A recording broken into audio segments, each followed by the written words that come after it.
And this is clearly state sponsored. हम constitution club में बैठे हैं। जो मेंबर्स ऑफ पार्लियामेंट इसके सदस्य हैं। एक पूरा लीगल प्रोसेस है और ये भीड़ अचानक तो नहीं आई। जो जानवर के जैसे उनका ज़िंदगी हो गया है। बच्चों को पढ़ाई नहीं है, उन लोगों का सैनिटेशन प्रॉब्लम है, ड्रिंकिंग वाटर नहीं है। हवा में बोल देता है कि ये बांग्लादेश। सारे लोगों का नाम वोटर लिस्ट में है, एनआरसी में है, सारे कागजात उन लोगों का ठीक है। विदाउट फॉलोइंग नॉर्म्स किसी को बांग्लादेश बॉर्डर के उस तरफ भेज दिया जाता है। ग्वालपारा और धुबरी जिला में एविक्शन हो रहा है। एविक्शन करके हमारा बहुत सारे लोगों को, हज़ारों लोगों को वहाँ से हटा दिया है। उन लोगों को खाने पीने का कोई इंतज़ाम नहीं है। एक टारगेटेड कम्युनिटी बन चुका है मुसलमान सब।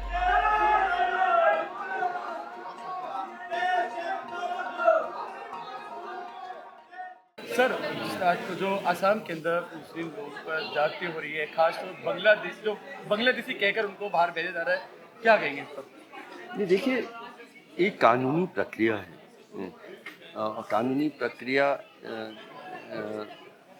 के पालन किए बिना आप किसी को फॉरेनर घोषित नहीं कर सकते। कानूनी प्रक्रिया से किसी को कोई परहेज नहीं है।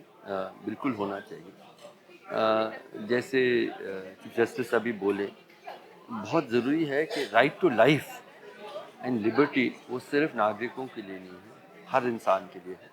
तो हर इंसान को एक आप लीगल प्रोसेस से करिए। आप मानते हैं फॉरेनर है, साबित करिए, बांग्लादेश से बात करिए और प्रॉपर एक्सचेंज ना के बराबर इस तरह का एक्सचेंज हो जाए। नहीं, हालात तो हमने बताए कि कानून, संविधान की प्रक्रिया पालन किए बिना सरकार चलाई जा रही है, ये बहुत साफ है। और इंसानियत के सिद्धांतों को भी मानते हुए सरकार नहीं चल रही। ये वो तो उसी प्रक्रिया जो हमने असम में देखा वो यहाँ देख रहे हैं। डराने की कोशिश करें और मुख्यमंत्री खुद असेंबली में कहते हैं कि हर्षवर्धन यहाँ काम करें, मैं इनको जेल में डालूंगा। डराने की कोशिश है, हम नहीं डरेंगे। नहीं, वो मतलब एक डेमोक्रेसी को जो मानते हैं वो and this is clearly state sponsored. हम कॉन्स्टिट्यूशन क्लब में बैठे हैं। जो मेंबर्स ऑफ पार्लियामेंट इसके सदस्य हैं। एक पूरा लीगल प्रोसेस है और ये भीड़ अचानक तो नहीं आई, इसको इजाज़त दी गई। तो बहुत क्लियर है कि सरकार नहीं चाहती है कि संविधान और इंसानियत और कानून के समर्थन में बात हो। असम की हालत तो आप सुने ही होंगे, बहुत ख़राब है। वहाँ माइनॉरिटीज़ को सेलेक्टिव एविक्शंस किया जा रहा है, इनह्यूमन ट्रीटमेंट किया जा रहा है। वहाँ इंडियन सिटीजन्स को बांग्लादेशी कहा जाता है। विदाउट फॉलोइंग नॉर्म्स किसी को बांग्लादेश बॉर्डर के उस तरफ भेज दिया जाता है। और अभी लव जिहाद के नाम पे कैब ड्राइवर्स का अगेंस्ट, वेंडर्स के अगेंस्ट ऐसे एक माहौल बनाया जा रहा है, जो एक कम्युनली टारगेट हो रहा है वो लोग। और इसका अगेंस्ट में Assam minority students union Assam के अंदर, असम के बाहर, जुडिशरी के अंदर जितना हो सकता है डेमोक्रेटिक सेटअप के अंदर उन लोगों का राइट्स के लिए, उन लोगों को हुकूक के लिए जद्दोजहद कर रहा है। वो लोग अपने रिलेटिव्स के साथ रहते हैं, कोई कैंप्स में रहते हैं, कोई टेंट्स में रहता है। They are actually really living a life of beast. जो जानवर के जैसे उनका ज़िंदगी हो गया है। बच्चों को पढ़ाई नहीं है, उन लोगों का सैनिटेशन प्रॉब्लम है, ड्रिंकिंग वाटर नहीं है, रोड्स नहीं है।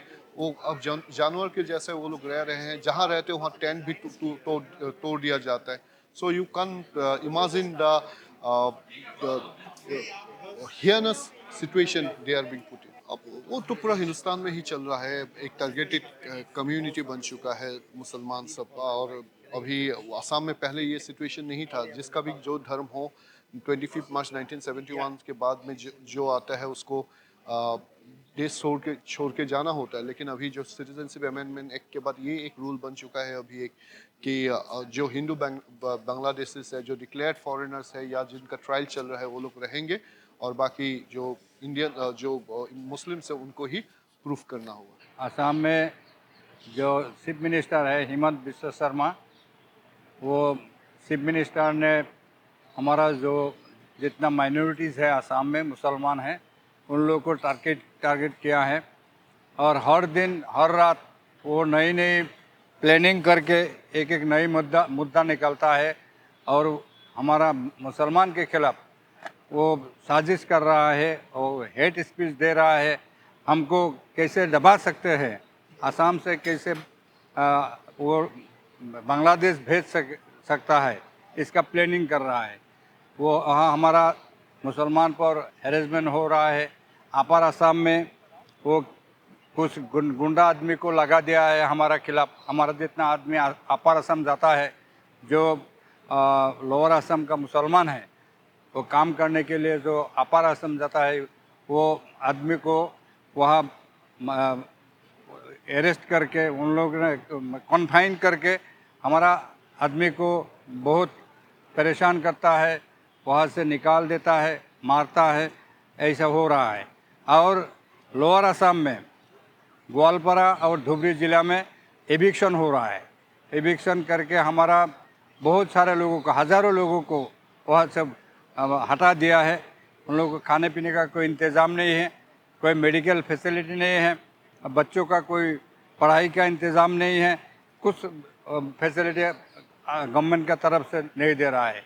वो जो लोग वहाँ 40-50 साल से रह रहे थे, उन लोगों को मुसलमान होने के नाते असम सरकार जो हिमंत बिस्वा शर्मा, उस हिमंत बिस्वा शर्मा ने एडमिनिस्ट्रेशन लगा के उन लोगों को एविक्ट कर दिया है और बोल रहा है कि ये लोग बांग्लादेशी है।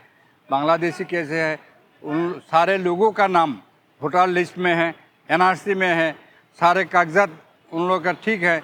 वो ऐसे ही बोल रहा है कि ये बांग्लादेश, हवा में बोल देता है कि ये बांग्लादेश। कि हमारा कोई आदमी का पास ऐसा नहीं है कि डॉक्यूमेंट नहीं है, सारे डॉक्यूमेंट हमारा मौजूद है, लेकिन ऐसे ही बोल देता है कि ये सारे बांग्लादेशी है। मुसलमान होने के नाते असम का चीफ मिनिस्टर खुद ऐसे बोल रहा है। वो असम में हिंदू और मुसलमान में ये झगड़ा लगाने का एक कोशिश कर रहा है, ताकि ये 26 का जो इलेक्शन होगा, इलेक्शन में वो मेजॉरिटी का वोट लेके फिर से सरकार बना सके, इसलिए ऐसे प्लानिंग कर रहा है।